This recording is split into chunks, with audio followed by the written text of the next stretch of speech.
Dear students, good morning to all.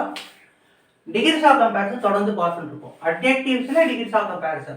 Adjectives சொல்லிருக்கு. Adverbல degrees of comparison எழுதலாம். ஜெனரலா யாரும் நடத்துறது இல்லை. Adjectives மட்டும் தான் நடத்துறாங்க. Degrees of comparison adjectivesல பார்க்குறோம். நம்ம ஸ்டூடெண்ட்ஸுமே நம்மள்ட்ட ஃபீஸ் கட்டி படிக்கிற ஸ்டூடெண்ட்ஸ் எல்லாம் பேஜ் நம்பர் 42, 43 எடுத்துக்கோங்க. பேஜ் நம்பர் 42, 43ல இந்த மாடல் இருக்கு. புரியுதா? நம்மள்ட்ட ஃபீஸ் கட்டி படிக்கிற ஸ்டூடெண்ட்னா ஒன்றும் கிடையாது. ஃபீஸ் கட்டி படிக்காதவங்க யாரும் ஃபீஸ் கட்டி படிக்கிற எந்த கட்டாயமும் கிடையாது. For other students just by வாட்சிங் the videos alone can understand. Concept நல்லா புரிஞ்சிக்க முடியும். வீடியோஸ் பாருங்கள். யாரும் நம்மள்ட்ட ஃபீஸ் கட்டி படிக்கணும் எந்த கட்டாயமும் கிடையாது. Only for the students who are joined classes நம்மள்ட்ட சேர்ந்துருக்கவங்க மட்டும் பார்த்தா போதும். புரியுதா? பேஜ் நம்பர் 42, 43 எடுத்துக்கோங்க. Degrees of comparison next model. அதுக்கு முன்னாடி இந்த மாடல் கொஞ்சம் பார்த்துக்கோங்க. ஏற்கனவே சொல்லிருக்கேன், கவனிங்க. ஒரு கிளாஸ்ல 10 ஸ்டூடெண்ட்ஸ் இருக்காங்க. டிகிரிஸ் ஆஃப் கம்பேரிசன் இமேஜினேஷன் தான். ஒரு கிளாஸ்ல 10 பசங்க இருக்காங்க. இதில் இந்த 3 பசங்களும் எப்போ எக்ஸாம் வச்சாலும் 100 out of 100 வாங்குவாங்க. இந்த 3 பேரும் எக்ஸாம் வச்சாலும் 100 of 70 வாங்குவாங்க. இந்த 4 பேரும் கொஸ்டின் பேப்பரே கையில் கொடுத்தாலும் 20 தான் வாங்குவோம். ஒரு அசம்ஷன் தான், இமேஜினேஷன், வேற ஒன்றும் இல்லை. இப்போ இந்த 70 மார்க் வாங்குறவங்கள இவனை எடுத்துக்கலாம். இவன் பேர் முருகன்னு வச்சுக்கலாம்.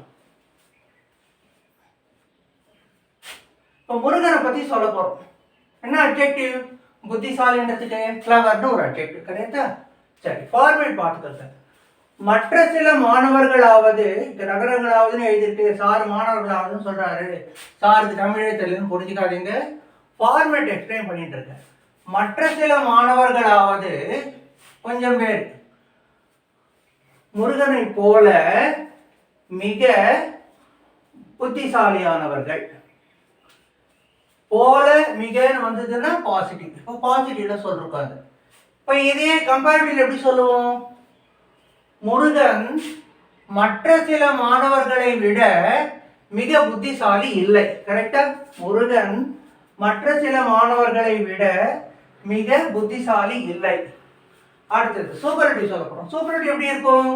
மிகன்னு இருக்கும். போல மிகன்னு வந்தா பாசிட்டிவ், விட மிகன்னு வந்தா கம்பேரிட்டிவ், வெறும் மிகன்னு வந்ததுன்னா சூப்பர்லேட்டிவ். முருகன் மிக புத்திசாலி மாணவன் இல்லை. ஏன்? இவரு 70 தான் வாங்குறான், 100 வாங்குறவங்க இருக்காங்க. கரெக்டா? ஸோ இதுதான் மாடல். இந்த மாடலை வச்சுட்டு இப்போ இந்த சென்டென்ஸ் பார்க்க போறோம். மற்ற சில நகரங்களாவது ஊட்டியை போல் மிக குளிர்ச்சியானவை. இந்த மாதிரி நம்மள்கிட்ட நிறைய ஒரு 50 ரவுண்ட் இருக்கு, 50 அட்ஜெக்டிவ் இருக்குன்னா வரிசையா சொல்லிட்டே போகலாம். மற்ற சில பழங்களாவது பலாப்பழத்தை போல் மிகவும் இனிப்பானவை. மற்ற சில உலோகங்களாவது தங்கத்தை போல் மிக விலை உயர்ந்தவை அப்படின்னு சொல்லிட்டே இருக்கலாம் வரிசையா. புரியுதா? இப்போ இந்த சென்டென்ஸ் எழுதலாம். மற்ற சில நகரங்களாவது ஊட்டியை போல மிக குளிர்ச்சியானவை. முதல்ல சப்ஜெக்ட் அது எவை மிக குளிர்ச்சியானவை?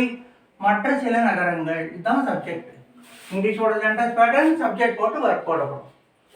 மற்ற சில நகரங்கள், some other towns, plural subject, அதனால verb are. Some other towns are. மற்ற சில நகரங்கள்னா சம் அதர் டவுன்ஸ் ஆர். நகரங்களாவது அப்படின்னா இது அட்வர்ப். மற்ற சில நகரங்களாவது அப்படின்னா அட்வர்ப். ஆவதுன்றதுக்கு என்ன இங்கிலீஷ்ல? அட்லீஸ்ட். மற்ற சில நகரங்களாவது some other towns are at least எப்படி இருக்கு? போல மிக குளிர்ச்சியானவை. ஸோ முதல்ல மிக ஒரு அட்வர்பு, குளிர்ச்சியானதுக்கு பூல் வரப்போகுது. எதை போல? as ஊட்டி. புரியுறதா? மற்ற சில நகரங்களாவது ஊட்டியை போல. இங்கேயும் ஒரே ரவுண்டா இருக்கு, இங்கே ரவுண்டா இருக்கு, புரிஞ்சுக்காதீங்க. மற்ற சில நகரங்களாவது ஊட்டியை போல மிக குளிர்ச்சியானவை. எழுதும் போது கவனிங்க. புரியுதா? some other towns are. So இந்த மாடலில் மட்டும்தான் அட்லீஸ்ட் ஒரு ஞாபகம் வச்சுக்கோங்க. எக்ஸாமினேஷன் கொடுப்பாங்க. some other towns are at least as cool as ஊட்டி. இப்போ ஊட்டி மற்ற சில நகரங்களை விட மிக குளிர்ச்சியானது இல்லை. நிறைய நகரங்கள் இருக்கு. ஊட்டி மற்ற சில நகரங்களை விட மிக குளிர்ச்சியானது இல்லை. இங்கிலீஷ் எழுதலாமா? எது மிக குளிர்ச்சியானது இல்லை? ஊட்டி.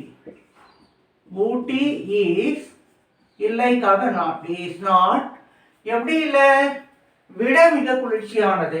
போல மிகனா பாசிட்டிவ், விட மிகனா கம்பேரிட்டிவ். ஒவ்வொரு கிளாஸ்லையும் சொல்லிட்டு இருக்கேன், கவனிங்க.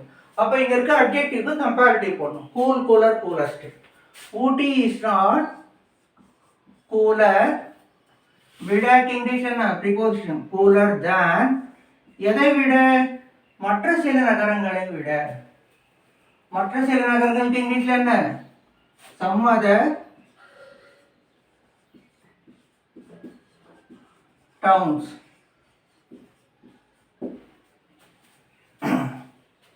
ஊட்டி மிக குளிர்ச்சியான நகரம் இல்லை. அல்லது சில பேர் எப்படி புரிஞ்சுக்கலாம்?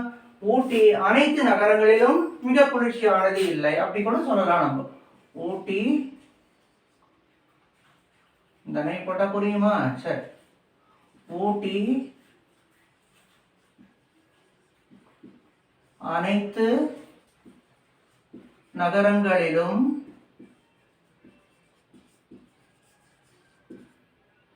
மிக குளிர்ச்சியானது, மிக குளிர்ச்சியான நகரம் இல்லை. ரெண்டு வாட்டி நகரம் நகரம்னு வர வேண்டாம்.